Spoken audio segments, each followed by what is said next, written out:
In today's video, we're going to dive into Shorekeeper's full kit, which just got leaked. Before, with the little info we had, she seemed like an absolute must-pull, a broken support character. So let's start with the basics for Shorekeeper. She's a rectifier and uses a rectifier-type weapon. Her element is Spectro. Here are the Ascension materials if you want to take a peek. I believe this one is a new material that will come with the new map, so we can't farm it just yet. But this other one? That's the Sentinel's Dagger, which you can farm from Sentinel Joy to level up her talents. To ascend her, though, we'll have to wait for the new map. And I'm not quite sure what this one is, maybe it's related to ring materials? We need 60 of them, so that might be it, asterisk. Asterisk now, let's get into the details, finally, her skills. Starting with her normal attack, she performs up to 4 consecutive attacks, dealing spectral damage. When the attack hits a target, she generates 1 collapse core, though we're not sure what that is just yet. As for her heavy attack, it's quite a long one.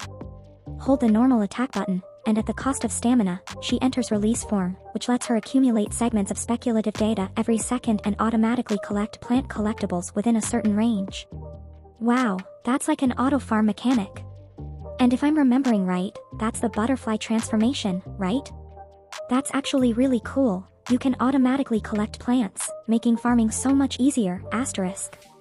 Asterisk then, it says to tap the normal attack button or use up all your stamina to end release form, dealing spectral damage to targets. Meanwhile, every accumulated speculative data segment transforms into an actual data segment with 1 collapse core. I'm not sure what all that means, but once we dive into her forte, I bet we'll get more details about these data and cores. Oh, and she has a mid-air attack too. It consumes stamina to perform a plunging attack, and when it hits a target, it terminates 1 collapse core. You can tap the normal attack button within a certain range of time to perform a basic attack stage 2. And, of course, like every resonator, she has a dodge counter. It says to tap the normal attack button after a successful dodge to attack a target, dealing spectral damage, asterisk. Asterisk moving on to her resonance skill, this one's pretty nice. It restores HP for all team members and summons 5 dim star butterflies, which automatically track and attack targets, dealing spectral damage. And yes, this can be performed mid-air. So, she can heal the team with just her skill. How cool is that, asterisk? Asterisk in her kit, she gets HP bonuses and also some healing bonuses, including a 4% healing bonus right here. Now, let's talk about her Resonance Liberation, which looks like a pretty insane ultimate. It expands the elementary stellar realm to continuously restore HP for all team members within the stellar realm, which is like that domain field we heard about. This effect can be triggered every 3 seconds, so it's another form of healing for your team with her ultimate. When nearby teammates use the intro skill within the elementary stellar realm, it evolves into the sophisticated stellar realm. In this sophisticated stellar realm, for every 20% increase in Shorekeeper's energy regeneration, all nearby team members in the domain gain a 1% increased crit rate, up to a maximum of 10%. And it says this involves all the effects of the previous elementary stellar realm, so yes, it stacks, asterisk. Asterisk in the last breakdown video for Helite Kit, the big question was whether these effects stack, and it looks like they do. Popping the ultimate will not only heal your team but also provide crit rate boosts, up to 10%, which is pretty sweet. And that's not all, she has a third form, a third domain for this ultimate. The released stellar realm is triggered when nearby team members use the intro skill within the sophisticated stellar realm, evolving it into the released stellar realm. In the released state, for every 10% increase in Shorekeeper's energy regeneration, all team members in the domain gain a 1% increase in crit rate, up to a maximum of 20%. That's pretty wild, asterisk. Asterisk before, we thought Shorekeeper was supposed to buff damage, like straight up attack damage, in this third form, but now it's even more crit rate.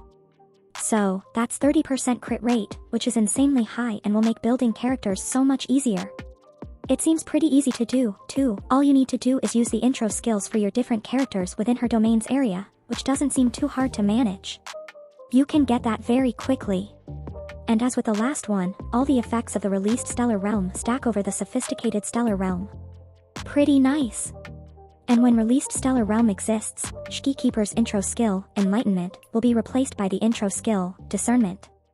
It's similar to Karohim with his unique intro skill animation. It's the same thing with Shorekeeper. Once you reach that third stage and use her intro skill within the third stage, you'll trigger a new intro animation, which we haven't seen yet.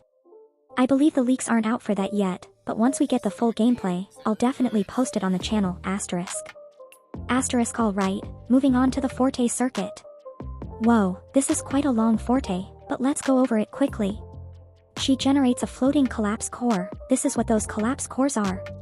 When you use her normal attack and hit a target, it generates a collapse core, which emerges as a flare star butterfly after 6 seconds.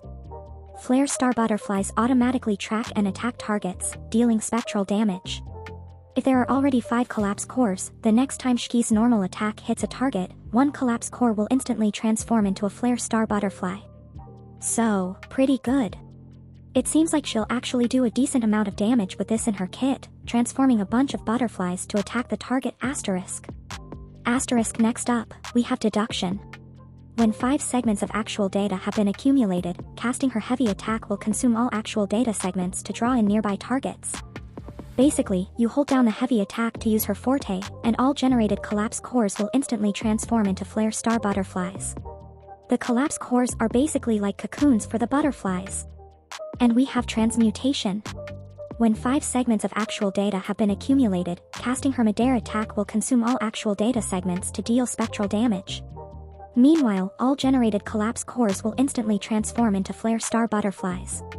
Tap the normal attack button within a certain range of time to perform basic attack stage 2, asterisk. It's quite a lot to take in, but once we see the gameplay for this, it's going to be a lot easier to understand. It's really not as complicated as it might seem. Now, let's talk about her outro skill. Shorekeeper summons 1 flare star butterfly and 1 dimar butterfly. These butterflies circle all nearby teammates and are present for 30 seconds. Oh no. This is that broken mechanic we covered the other day. So, when a flare star butterfly is present, tapping the dodge button when a nearby teammate is being hit or juggled will allow them to successfully dodge and safely land on the ground. So, it's not an auto-dodge mechanic, you still have to tap the dodge button, but it helps you escape being hit or juggled. This effect can be triggered up to 5 times, which is actually really good, asterisk. And when the dimar butterfly is present, all nearby team members' damage is amplified by 15%. That's just crazy, a free 15% damage boost for your whole team, just like that. And I believe we only have the inherent skills left to cover and the intro skill. When a team member suffers a fatal injury, they won't fall but instead receive 50% of Shorekeeper's HP, with Shorekeeper losing the same amount of HP. This effect can be triggered once every 10 minutes. So, it's like a damage mitigation, not as broken as I thought, but still quite useful. Once you take a fatal hit, the damage goes to Shorekeeper instead, and it can be triggered once every 10 minutes. If it triggered multiple times, then sure, it would be crazy because you could just heal it over and over, but once every 10 minutes isn't too bad. Still, it's a useful one-time thing, and I believe Arena has the same type of mechanic, asterisk.